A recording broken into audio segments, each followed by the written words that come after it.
मेरा नाम अहमद है और मैं एक ट्रक ड्राइवर हूँ और मेरा रोज़ का काम था रात में ट्रक चलाना। इसलिए मुझे भूतों पर बिल्कुल भी विश्वास नहीं था, क्योंकि मैंने उस दिन से पहले कभी कोई वैसी चीज़ नहीं देखी थी कि मैं भूतों पर विश्वास कर सकूं। पर इस रात मेरे साथ कुछ ऐसा हुआ कि उसे याद करके मेरी रूह कांप जाती है। यह बात आज से तकरीबन 5 साल पहले की है, जब मैं और मेरा हेल्पर राजू हम सहारनपुर से 5000 ईंटें भरकर देहरादून जा रहे थे। लगभग रात के 11 बजे मैं और मेरे हेल्पर ने सोचा पहले कुछ खा लिया जाए फिर आगे चलेंगे। इसलिए मैंने हाईवे के बगल में एक ढाबा था, उसमें जाकर अपना ट्रक खड़ा कर दिया और फिर वहीं खाना खाकर जैसे ही हम उठकर जाने लगे तभी उस ढाबे वाले ने मुझसे पूछा, अरे उस्ताद किस तरफ जा रहे हो? उस ढाबे वाले की बात का जवाब देते हुए मैंने कहा, बस भाई जी देहरादून तक ही जाना है।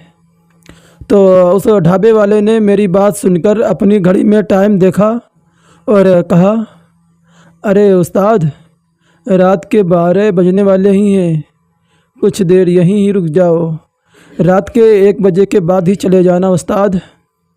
उस ढाबे वाले की बात सुनकर मुझे बड़ा ही अजीब लग रहा था, इसलिए मैंने कहा, क्यों भाई जी?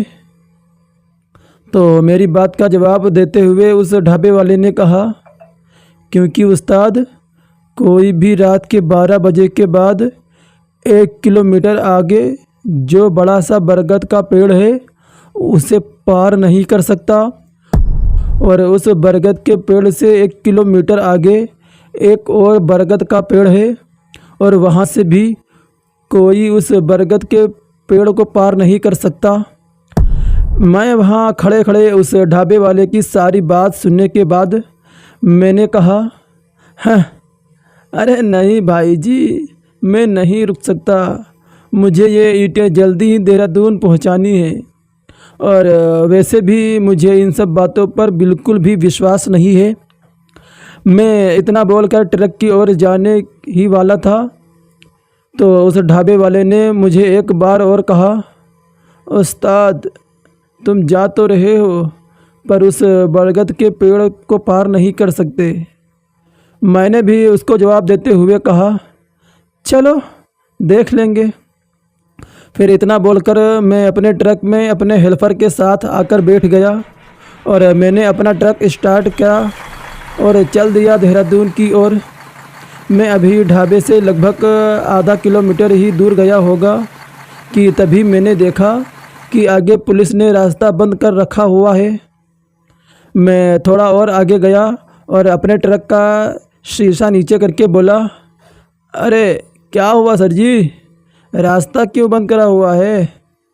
मेरी बात सुनकर वहाँ खड़े पुलिस वाले ने कहा, अरे उस्ताद ट्रक साइड में लगा दो, 1 बजे के बाद यहाँ से जाना। उस पुलिस वाले की बात सुनकर मैंने कहा, नहीं सर जी मैं नहीं रुक सकता, मुझे ये ईंटें जल्दी ही देहरादून पहुँचानी है। मेरी बात सुनकर उस पुलिस वाले ने मुझसे कहा, अरे उस्ताद मेरी बात मानो, 12 बज गए हैं और अब 1 बजे तक बरगद के पेड़ के आगे से कोई नहीं जा सकता, तुम 1 बजे के बाद चले जाना। उसकी बात सुनकर मैंने कहा, नहीं सर जी जाने दो ना, मैं इन सब बातों को नहीं मानता सर जी। तो मेरी बात सुनकर उस पुलिस वाले ने कहा, जा तुझे जाना है तो जा, पर तू उस बरगद के पेड़ के आगे नहीं जा पाएगा। उनके इतना कहते ही मैंने तुरंत ट्रक को स्टार्ट किया और चल दिया।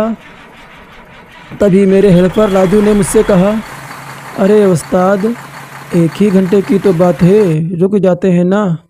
और देखो उस्ताद हमारे न तो आगे से न ही कोई पीछे से गाड़ी आ रही है। राजू की बात सुनकर मैंने भी जब आगे पीछे देखा तो पूरी सड़क खाली पड़ी हुई थी। मैं लगभग 20 सालों से ट्रक चला रहा हूँ पर मैंने अभी तक कभी भी ऐसा पूरा हाईवे खाली नहीं देखा था जैसे आज था। अब तो मुझे भी लगने लगा था कि मुझे वहाँ रुक जाना चाहिए था, पर अब मैं रुक भी नहीं सकता था क्योंकि मेरा साथ जो मेरा हेल्पर राजू था वो मैं नहीं चाहता था कि उसे ये पता चले कि मैं डरने लगा हूँ और मैं लगातार ट्रक को चलाए जा रहा था। तभी एकदम से सब उल्टा हो गया और मेरा सर सीधा ट्रक की छत पर लगा। बाहर का नज़ारा भी उल्टा दिख रहा था। मुझे कुछ समझ में नहीं आ रहा था कि ये क्या हुआ। तभी राजू ने मुझसे कहा, अरे उस्ताद, अपना ट्रक पलट गया है। पर यह कैसे हो सकता है, क्योंकि हमारा ट्रक तो बिल्कुल सही चल रहा था और ना ही हमारे ट्रक का कोई एक्सीडेंट हुआ था। यही सब सोचते हुए मैं और राजू किसी तरह ट्रक से बाहर निकले तो हमारी आंखें फटी की फटी ही रह गईं। मुझे तो अपनी आंखों पर विश्वास ही नहीं हो रहा था क्योंकि हमारा ट्रक बिल्कुल उल्टा हुआ रखा था और ऐसा लग रहा था जैसे किसी ने हमारे ट्रक को उठाकर उल्टा करके रख दिया हो, क्योंकि हमारे ट्रक में जो ईंटें लोड थी वो भी बिल्कुल वैसे रखी हुई थी और ना ही हमारे ट्रक में कोई निशान आया था। और इसीलिए मैंने कहा था कि किसी ने ट्रक को उठाकर उल्टा करके रख दिया हो। मैं अपने ट्रक को खड़े खड़े ही देख रहा था। तभी राजू ने मुझसे कहा, उस्ताद वो देखो। जिस ओर राजू ने देखने को बोला था, मैंने जैसे ही उस तरफ देखा तो मुझे समझ में आ गया कि वो सब हमें रुकने के लिए क्यों बोल रहे थे, क्योंकि मैंने देखा हमारा ट्रक कहीं और नहीं बल्कि उसी बरगद के पेड़ के सामने पलटा हुआ था। उसके बाद हमें वहाँ तो कोई नहीं दिखा रहा था, इसलिए मैंने और राजू ने ट्रक से अपना बिस्तर निकाला और पास में जो दुकान बनी हुई थी उनके बाहर जाकर लेट गए। हम लेटे ही थे कि तभी किसी ने हमें हाथों से हिलाकर उठाया और जैसे ही मैंने आँख खोली तो देखा कि हमारे सामने 4-5 लोग खड़े हुए थे और उन्हीं में से एक आदमी ने हमें कहा, भैया आप ठीक तो हैं ना? हम पास के गांव से ही हैं। हमें पता चला था कि कोई ट्रक रात को 12 बजे के बाद यहाँ से गुज़र रहा है, इसलिए 1 बजने के तुरंत बाद हम यहाँ आ गए कि किसी को कोई मदद की ज़रूरत तो नहीं है। और जैसे ही हम यहाँ आए तो देखा कि आपका ट्रक पलटा हुआ है और ट्रक में कोई भी नहीं था। तभी हमने आपको यहाँ लेटे हुए देखा तो उनमें से एक आदमी ने कहा, भाई आप तो किस्मत वाले हैं जो आप बच गए, क्योंकि यहाँ जल्दी कोई भी नहीं बचता। मैं और राजू वहाँ बैठे बैठे बस उनकी बातें सुन रहे थे और उनकी बातें सुनकर बस यही लग रहा था ज़रूर हमने कोई अच्छा सा काम किया होगा, तभी आज हम बच गए। तभी उस गांव के आदमी ने अपनी बात को कंटिन्यू रखते हुए कहा, इस 1 किलोमीटर के अंदर अंदर लोग कहते हैं कि कोई चुड़ैल रहती है यहाँ पर और रात के 12 बजे के बाद उसके बच्चे सड़क पर खेलने को आते हैं, इसलिए वो चुड़ैल वहाँ कोई भी गाड़ियाँ नहीं आने देती और 1 बजने के बाद उनके बच्चे जब खेल कर चले जाते हैं तब कोई भी वहाँ आ जा सकता है।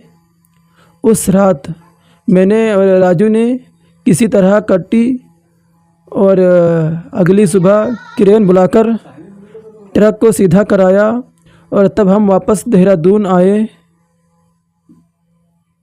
और फिर उसके बाद मुझे वो रात ज़िंदगी भर के लिए याद हो गई, क्योंकि उस रात पता नहीं मैंने कौन सा अच्छा काम किया था कि उस रात हम लोग बच गए थे। और फिर उसके बाद से मैंने उस हाईवे पर रात में जाने से परहेज़ की, रात में वहाँ नहीं गया। तो दोस्तों, आज की कहानी में बस इतना ही। और आप लोगों को कमेंट करके ज़रूर बताना है कि आपको ये कहानी कैसी लगी। प्लीज़ कहानी को लाइक करें और छोटा सा कमेंट ज़रूर करें। और अगर अभी तक आप लोगों ने हमारे चैनल को सब्सक्राइब नहीं किया है तो प्लीज़ हमारे चैनल को सब्सक्राइब करें।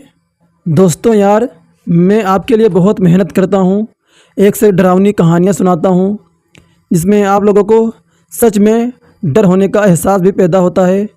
तो यार, मेरी मेहनत को देखते हुए प्लीज़ वीडियो को लाइक कर दिया करें और चैनल को सब्सक्राइब भी कर दें। और इसी तरह की डरावनी कहानियाँ सुनने के लिए मैं फिर हाजिर होऊंगा एक और नई वीडियो में। तब तक के लिए bye bye and take care.